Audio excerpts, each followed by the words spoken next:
Ready. भा, भारत और Canada के बीच पैदा ताज़ा तनाव का असर विभिन्न मंचों पर दिखने लगा है और यह दोनों ही लोकतांत्रिक देशों के लिए दुखद और अफसोसजनक है। कनाडा शुरू से ही भारतीयों का एक प्रिय ठिकाना रहा है, पर अगर वह अब आतंकियों या अलगाववादियों का ठिकाना बनना चाहता है तो वह अपने लिए हास्यास्पद स्थिति ही पैदा करेगा। कनाडा की वर्तमान सरकार ने जिस तरह से नासमझी में जल्दबाजी दिखाई है, उसकी निंदा स्वयं कनाडा के ही संजीदा विद्वान व नेता कर रहे हैं। भारतवंशी कनाडाई नेता उज्ज्वल दोसांझ को सब जानते हैं, वह भी पंजाबी हैं। उन्होंने तो यहाँ तक सलाह दे डाली है कि अगर कनाडा सरकार को इतनी ही परवाह है तो वह अपने यहाँ ही एक खालिस्तान बना दे। सिर्फ सियासी मजबूरी की वजह से मौजूदा कनाडा सरकार अगर भारत विरोधियों की पक्षधर बन गई है तो यकीन मानिए उसने अपने ही देश को मुश्किल में डाल दिया है। कनाडा निवासी नामजद आतंकी हरदीप सिंह निज्जर की हत्या में किसी भारतीय एजेंसी की संलिप्तता है तो कनाडा को इसके ठोस प्रमाण पेश करने चाहिए। एक वांछित आतंकी के प्रति कनाडा सरकार का लगाव बेहद निंदनीय है। यह भारत की संप्रभुता पर सीधे हमला है। भारत को तोड़ने का इरादा रखने वालों के प्रति किसी देश को भला क्यों हमदर्दी होनी चाहिए। ऐसे में कनाडा के प्रति भारत की शुरुआती आक्रामकता आवश्यक व उचित है। कनाडा को कूटनीतिक स्तर पर जैसे को तैसा स्वरूप में करारा जवाब मिलना ही चाहिए। कनाडा में 2,30,000 भारतीय छात्र और 7 लाख अनिवासी भारतीय रहते हैं। इतने लोगों को किसी भी तरह की परेशानी से बचाना भारत सरकार की जिम्मेदारी है। भारत सरकार ने उचित ही अपने लोगों की सुरक्षा के लिए जरूरी दिशा निर्देश जारी किए हैं और आगे भी स्थितियों पर चौकस निगाह रखनी चाहिए। यह बड़े अफसोस की बात है कि भारत कनाडा तनाव का असर कूटनीतिक मंचों पर ही नहीं, भारतीय शेयर बाजार पर भी दिखा है।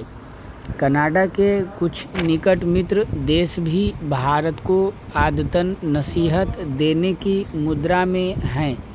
ऐसे देशों को अपने गिरेबान में झांकना चाहिए। पहली बात, भारत को बगैर सबूत कटघरे में खड़ा करना उचित नहीं है।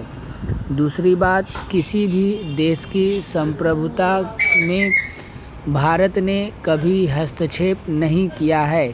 तीसरी बात, भारत अपने दुश्मनों और आतंकियों के प्रति अगर कड़ाई बरत रहा है तो क्या गलत है। अमेरिका हो या चीन या रूस या इजरायल, ये ऐसे देश हैं जो अपने सामान्य आलोचकों को भी मारने के लिए न जाने कितनी बार अपने देश की सीमा मर्यादा लांघ जाते हैं।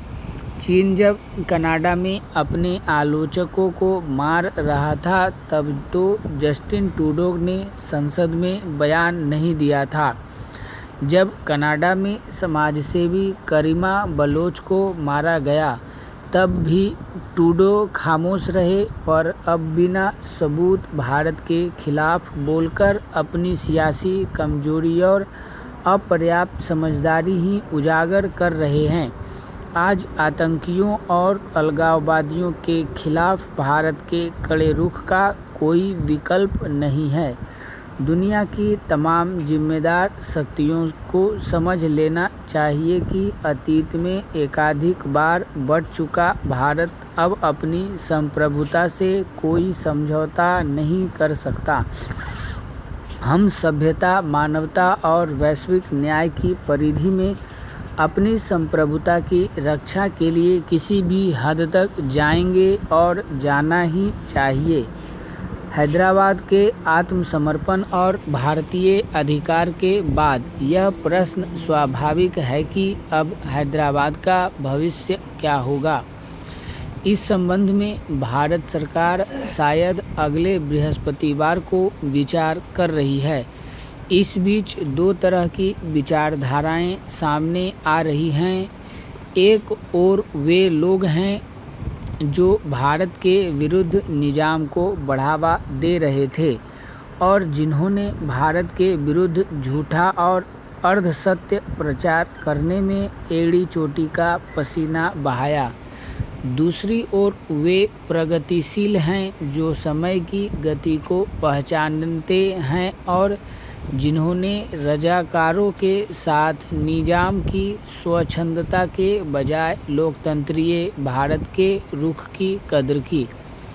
इनमें से पहले स्वभावतः भारतीय सफलता पर खुश नहीं हैं और अब जब उनके स्वप्न भंग हो गए तो भी बुद्धिमत्ता और राजनीतिज्ञता के नाम पर भारत को यह सलाह अथवा चेतावनी देने से बाज नहीं आते कि सफलता से वह बौरा न जाए और निजाम की व्यवस्था को प्रायः बरकरार रहने दें। दूसरे लोकतंत्र और न्याय पक्ष की सफलता पर खुश हैं और चाहते हैं कि हैदराबाद में निरंकुशता को फिर से पनपने का अवसर न मिले, इसकी समुचित व्यवस्था कर लेनी चाहिए।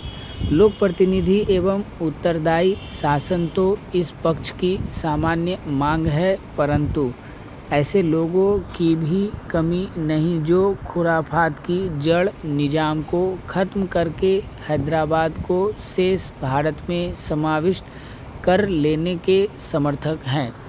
हैदराबाद की स्थिति है भी सचमुच ऐसी कि जैसे सीधे रास्ते लाने के लिए वहां शल्य चिकित्सा की आवश्यकता पड़ी, वैसे ही व्यवस्था को लोकतंत्रीय एवं जनहितकारक बनाने के लिए भी क्रांतिकारी कार्रवाई आवश्यक है। विजयवाड़ा के एक समाचार में बताया भी गया है कि जो भारतीय शासक वहां गए हैं उन्हें वहां बड़ी जटिल समस्याओं का सामना करना पड़ रहा है। प्रादेशिक स्थिति यह है कि राज्य में 17 जिले, 174 तालुके, 22,500 गांव, 82,697 वर्ग किलोमीटर कुल भूमि है। राज्य निवासियों की संख्या 1,65,000 है, जिसमें 76% हिंदू और 12% मुसलमान हैं। मद्रास, बम्बई और मध्य भारत से घिरा होने के कारण आबादी मिलती जुलती होने से यहाँ के निवासियों में से 70 लाख तेलुगु भाषी, 40 लाख मराठी भाषी और 20 लाख कन्नड़ भाषी हैं।